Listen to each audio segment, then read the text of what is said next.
ओम शांति। 25/8/22 की वाणी है। मीठे बच्चे, तुम संगम युगी ब्राह्मणों का धर्म और कर्म है ज्ञान अमृत पीना और पिलाना। तुम नरकवासी को स्वर्गवासी बनाने की सेवा करते हो। प्रश्न, तुम ब्राह्मणों को कर्मों की किस गुह्य गति का ज्ञान मिला है? उत्तर, अगर बाप का बनने के बाद कभी भी अपनी कर्मेंद्रियों से कोई पाप कर्म किया तो एक पाप का 100 गुना दंड पड़ जाएगा। यह ज्ञान तुम ब्राह्मणों को है, इसलिए तुम कोई भी पाप कर्म नहीं कर सकते हो।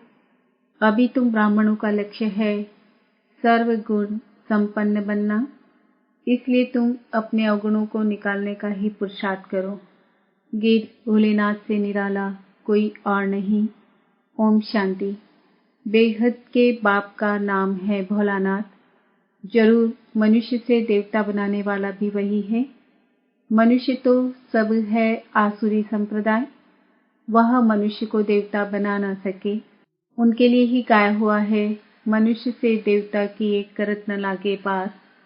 देवता रहते हैं अमरलोक में, यह है मृत्युलोक।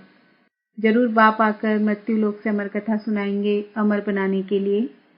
अब मनुष्य से देवता की एक करत न लागी पार, यह किसको कहा जाए? जरूर शूद्रों को ही एडॉप्ट करता होगा ना, तो कहेंगे कि शूद्र वर्ण के मनुष्यों को ब्राह्मण वर्ण में ले आते हैं। इतने सभी बच्चे कहते हैं कि हम ब्रह्मा कुमार कुमारी हैं, ब्रह्मा की संतान हैं, प्रजापिता हैं, तो उनको जरूर धर्म के बच्चे होंगे। मुख वंशावली है तो भी जरूर माता पिता चाहिए ना। मम्मा की भी मुख वंशावली कहेंगे, बाबा की भी मुख वंशावली, तो दादी की भी मुख वंशावली ठहरी।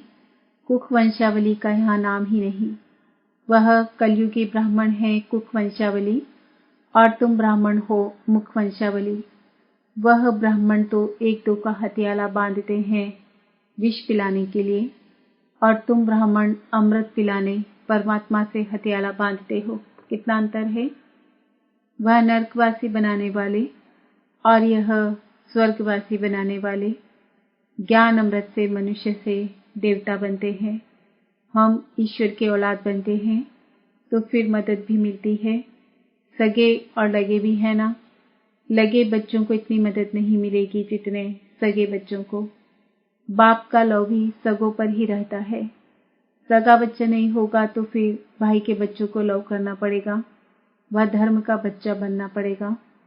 अब तुम वर्णों को जानते हो, भल विराट स्वरूप बनाते हो, परंतु उन्हों की हिस्ट्री ज्योग्राफी कोई बता न सके कि इनसे क्या होता है। अभी बाप समझाते हैं कि यह चक्र फिरता है। इतने जन्म देवता धर्म में, इतने जन्म क्षत्रिय वर्ण में, यहाँ कोई गपोड़े की बात नहीं है। 84 जन्म सिद्ध कर बतलाते हैं। सतो प्रधान, फिर सतो रजो तमो जरूर सबको बनना है। देवताएं जो सतो प्रधान थे वही फिर आकर तमो प्रधान बन गए हैं। अब यह मनुष्य सृष्टि का झाड़ जड़-जड़ीभूत हो गया है, अर्थात कब्र दाखिल है। यह है कयामत का समय। सभी का पुराना हिसाब किताब चुकतू होना है और नया जन्म होना है। चौपड़ा होता है धन का, यहाँ फिर चौपड़ा कर्मों के खाते का है, आधा कल्प का खाता है। मनुष्य जो पाप कर्म करते हैं वो खाता चलता आया है। ऐसे नहीं कि एक ही बार सजा भोगने से खाता चुकतू हो जाता है। नहीं, पाप आत्मा कैसे बने? प्रतिदिन कर्मों का बोझा चढ़ते चढ़ते बिल्कुल ही तमो प्रधान बन पड़ते हैं। कोई फिर कहते हैं कि सन्यासी जब सन्यास करते हैं तो वह क्यों तमो प्रधान होना चाहिए, परंतु बाप कहते हैं उनका है रजो प्रधान सन्यास। अभी तुमको मिलती है श्रीमत, वह तो हुई मनुष्यों की मत। जैसे लोग कहते हैं कि हम मोक्ष को पाते हैं, परंतु कैसे? सभी एक्टर्स को तो यहाँ हाजिर जरूर रहना है, वापस जा नहीं सकते। गीता में भी बहुत ऐसी बातें लिखती है। पहली बात है सर्वव्यापी की। अब तुम बच्चों के अंदर है बाप की याद, प्रचिता बाप और साथ में बाप की रचना। सिर्फ बाप नहीं, उनकी रचना को भी याद करना पड़े। अपना धंधा दूरी भी करते हो और साथ साथ मूल वतन, सूक्ष्म वतन, शिव बाबा की बायोग्राफी, ब्रह्मा विष्णु शंकर को भी जानते हो। फिर संगम युग के जगदम्बा जगत पिता को भी जान लिया है। जगदम्बा सरस्वती गाई जाती है। उनके चित्र अनेक है। वास्तव में मुख्य एक है जगदम्बा सरस्वती।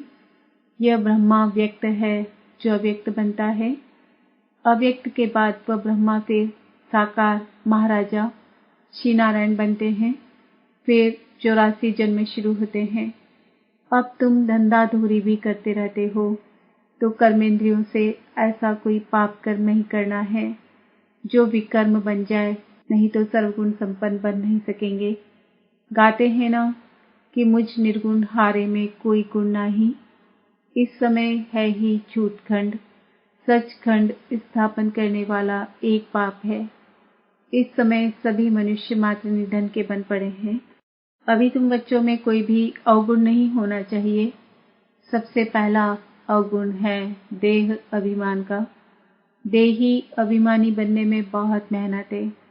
देह अभिमान के कारण ही और सब विकार आते हैं। अहंकार है पहला नंबर शत्रु। बाप डायरेक्ट कहते हैं कि लाडले बच्चे, देह का अहंकार छोड़ो। मुझे तो देह है नहीं, मैं इन ऑर्गन्स द्वारा आकर बतलाता हूँ। तुम इन ऑर्गन से सुनते हो और समझते हो। अब बेहद का बाप मत देते हैं कि मुझे याद करो तो तुम्हारे विकर्म विनाश हो जाए। कोई भी ऐसा पाप कर्म नहीं करो जो बदनामी हो और पदभ्रष्ट हो जाए। बाप कहते हैं बच्चे, तुम्हें कोई भी राजयोग सिखलाए स्वर्ग का मालिक बना नहीं सकते। अब बाप तुमको सच समझाते हैं। तुम सत्य के संग में बैठे हो। सच सुनने और सचखंड का मालिक बनने के लिए उनका नाम ही है ट्रुथ, सच्चा ज्ञान सागर। यह तो बाप कहते हैं कि मैं ज्ञान का सागर हूँ। ज्ञान सागर से तुम ज्ञान नदियाँ निकलती हो। वह नदियाँ तो पानी के सागर से निकलती है। वह पतित पावनी कैसे कहलाई जा सकती? पतित पावन तो परमात्मा होगा ना, जो ज्ञान का सागर है। वह गंगा सारी दुनिया में थोड़ी ही जाएगी। यह तो बेहद के बाप का ही काम है। तो तुम शूद्र से ब्राह्मण बनते हो। ब्राह्मण है चोटी, परंतु अब सतो प्रधान नहीं कहेंगे क्योंकि अभी सब पुरुषार्थी हैं, सेवा कर रहे हैं, ईश्वरी संतान हैं। इसलिए ब्राह्मणों का बहुत मान है, क्योंकि भारत को स्वर्ग भी तुम बनाते हो। ऐसे नहीं कि लक्ष्मी नारायण भारत को स्वर्ग बनाते हैं। यह तो बाप बनाते हैं, ब्राह्मणों द्वारा न कि देवताओं द्वारा। पुरानी दुनिया में आकर बाप को नई सृष्टि रचनी है। बेहद के बाप ने नया मकान स्वर्ग बनाया। नई चीज को पुराना तो होना ही है। लौकिक बाप भी नया मकान बनाते हैं तो जरूर पुराना होगा। ऐसे नहीं कि बाप ने पुराना किया। सतो प्रधान से तमो प्रधान हर चीज जरूर बनेगी। वैसे ही सारी सृष्टि भी नई से पुरानी होगी जरूर। अब देह के सब धर्म आदि छोड़ो, अपने को आत्मा समझो। बाप सभी बच्चों के लिए कहते हैं कि अब खेल पूरा होता है, अब घर चलना है। भूल तो नहीं गए हो? मैं तुमको सहज राजयोग सिखलाने आया हूँ। हम 5000 वर्ष पहले भी मिले थे। मैंने तुमको राजयोग सिखलाया था, याद है ना? भूल तो नहीं गए हो? मैं कल्प कल्प तुमको आकर बादशाही देता हूँ, तुमको कौड़ी से हीरे जैसा बनाता हूँ। बच्चे कहते हैं बाबा इस चक्र से छूट नहीं सकते। बाबा कहते नहीं, यह सृष्टि चक्र तो अनादि है। अगर चक्र से छूट जाए फिर तो दुनिया ही खत्म हो जाए। यह चक्र तो जरूर फेरना है। मैं फिर से आया हूँ। कल्प कल्प कल्प के संगम युगे आता ही रहता हूँ। उन्होंने सिर्फ युगे युगे लिख दिया है। कहते भी हैं कि पतित पावनाओ, पावन बनाओ, सुख धाम में ले चलो। पतित दुनिया में तो दुख ही दुख है। अच्छा, मेरे पास तो 2 धाम हैं, कहाँ चलेंगे? बाप कहते हैं सुख धाम में तो बहुत सुख है और मुक्ति धाम में जाएंगे तो भी पाठ में तो आना जरूर है, परंतु जब स्वर्ग पूरा हो जाएगा तब उतरेंगे, स्वर्ग में नहीं आएंगे। क्या तुमको स्वर्ग की इच्छा नहीं है? तुम नरक में माया के राज्य में ही आना चाहते हो। उस समय भी पहले सतो होगा, फिर रजो तमो होगा। जो पवित्र आत्मा आती है वह पहले दुख पा ना सके, आने से ही थोड़े ही पाप करेंगे, परंतु आत्मा को सतो रजो तमो से पास करना है। इस चक्र को भी समझना है। अभी तुम फाइनल अवस्था में नहीं जा सकेंगे। स्कूल में भी 12 मास के बाद इम्तिहान फाइनल होता है ना। अंत में तुम्हारी अवस्था परिपक्व होगी, बहुत वृद्धि को पाएंगे। कितने सेंटर्स खुले हैं। सेंटर्स के लिए तो बहुत कहते हैं, परंतु टीचर्स इतनी तैयार नहीं हैं। फर्स्ट क्लास शिफ्ट होती है अमृत वेला। कोई सवेरे नहीं आ सकते हैं तो लाचारी हालत में शाम को भी आवे। स्कूल में भी अभी 2 बार शिफ्ट होती है। अच्छा, बच्चों ने समझा। बाप सभी सेंटर्स के बच्चों को समझा रहे हैं। बच्चे रात को अपना रोज पोता मेल निकालो। तो आज हमारा रजिस्टर खराब तो नहीं हुआ, कोई भूल तो नहीं की? फिर बाप से माफी लेनी चाहिए। शिव बाबा हमको माफ करना, आप कितने मीठे हो। भगवान कहते हैं कि मैं तुमको मास्टर भगवान भगवती बनाता हूँ स्वर्ग का, तो मेरी आज्ञा मानो ना। नंबर 1 फरमान है कि देही अभिमानी बनो, विकार में मत जाना। यह महादुश्मन है। इन पर जीत ना पाई तो पथ भ्रष्ट हो, कुल कलंकित बन जाएंगे। माया बड़ी प्रबल है। लड़ाई है दीवे और तूफान की। इसमें तो बहादुरी दिखानी पड़े। हम बाप के बने हैं, फिर यह माया कैसे विघ्न डाल सकती है।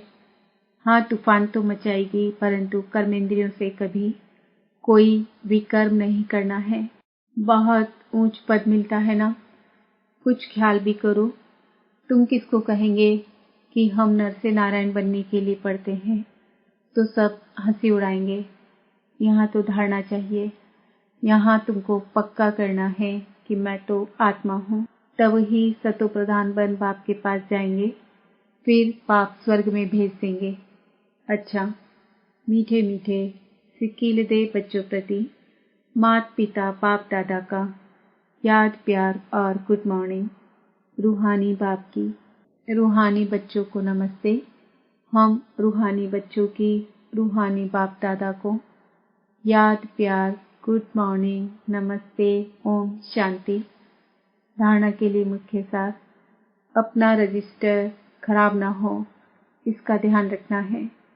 बाप की आज्ञा मान देही अभिमानी बनना है। कर्मेंद्रियों से कोई भी भूल नहीं करनी है।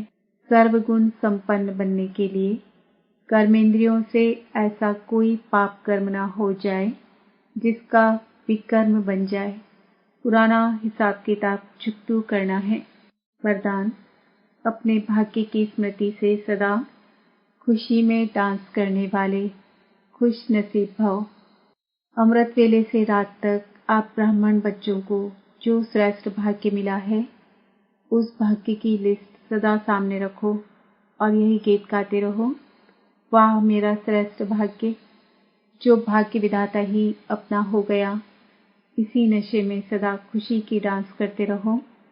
कुछ भी हो जाए, मरने तक की बात भी आ जाए, लेकिन खुशी नहीं जाए।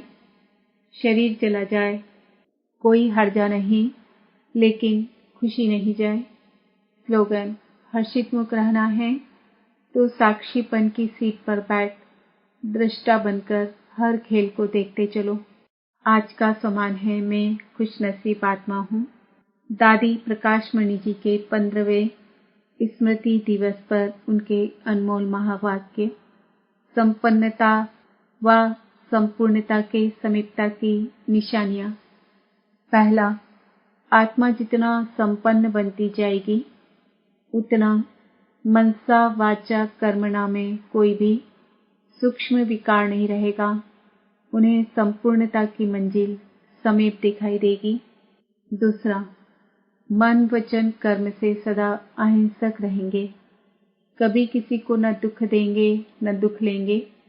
जब दुख देना और दुख लेना समाप्त हो जाता है तब संपूर्णता समीप आती है। तीसरा, जो संपूर्णता के समीप होगा वह बेहद का वैरागी होगा। उसका कहीं पर भी लगाव नहीं होगा। सबसे ममत्व टूट जाएगा। वह सबके बीच में रहते भी न्यारा और प्यारा रहेगा। चौथा, उन्हें कोई भी पुरानी वस्तु तत्वों सहित अपनी तरफ आकर्षित नहीं करेगी। वह सदा एक बाप की ही आकर्षण में रहेगा। बुद्धि में एक बाप की याद अर्थात एकाग्र वृत्ति होगी। पांचवा, वह खुद से भी संतुष्ट होगा, औरों को भी संतुष्ट करेगा। उसका पढ़ाई की चारों सब्जेक्ट पर पूरा ध्यान होगा। छठा, उनकी साक्षीपन की स्टेज रहेगी। सदा साथी का साथ अनुभव होगा। देह अभिमान की बुद्धि से अथवा पुरानी चाल चलन से किसी को भी दुख नहीं देगा। दृष्टि वृत्ति में रूहानियत और अलौकिकता होगी। सातवां, प्योरिटी में फूल होगा। सिर्फ ब्रह्मचर्य नहीं लेकिन ब्रह्मचारी होगा। किसी में भी उसकी आंख नहीं डूबेगी क्योंकि उसे नशा रहता हम किसकी संतान हैं। आठवां, वह किसी का अवगुण चित्त पर नहीं रखेगा। वह किसी के अवगुण नोट नहीं करेगा। पुरानी चाल पुराने संस्कार की तरफ बुद्धि नहीं जाएगी। वह सदैव स्वचिंतन में रहेगा। नौवां, जैसे साकार बाबा ने सदैव अपने को वर्ल्ड सर्वेंट कहा, जितना महान उतना निर्माण होकर रहा, निराकार निरहंकारी, वैसे सदैव अपने को सेवाधारी समझना, यह भी संपूर्णता की निशानी है। 10वां, वह अपने को सदैव निमित्त समझेगा। महिमा को कभी स्वीकार नहीं करेगा। महिमा होगी जरूर क्योंकि सेवा की है, लेकिन निमित्त समझने के कारण मुख से बाबा बाबा ही निकलेगा। वह महिमा में खुश नहीं होगा और निंदा से घबराएगा नहीं। दोनों में स्थिति समान होगी। 11वां, वह सबका संबंध एक बाबा से ही जुड़ाएगा। उसके मुख से बाबा के प्रति स्नेह के बोल निकलेंगे। प्यारे बाबा ने हमें अपनी प्यारे ते प्यारी चीज दिव्य बुद्धि की सौगात दी है। उस सौगात को संभाल कर रखेगा। 12वां, ज्ञान का तीसरा नेत्र सदा खुला रहेगा। ज्ञान नेत्र खुला होने के कारण सदैव समर्थ संकल्प चलेंगे। यह भी संपूर्णता की निशानी है। 13वां, उसका हर कर्म श्रीमत प्रमाण होगा। श्रीमत में कभी मनमत मिक्स नहीं करेगा। दिव्य बुद्धि के आधार पर हर कर्म होता रहे, यह भी संपूर्णता की निशानी है। वह आज्ञाकारी वफादार होगा। एक बल एक भरोसा, सर्व संबंध एक से, किसी तरफ भी झुकाव नहीं, ऐसा लगाव झुकाव से मुक्त होगा। उन्हें कोई भी परिस्थिति नथिंग न्यू लगेगी। 5000 वर्ष की बात ऐसे अनुभव होगी जैसे यह तो कल की बात है।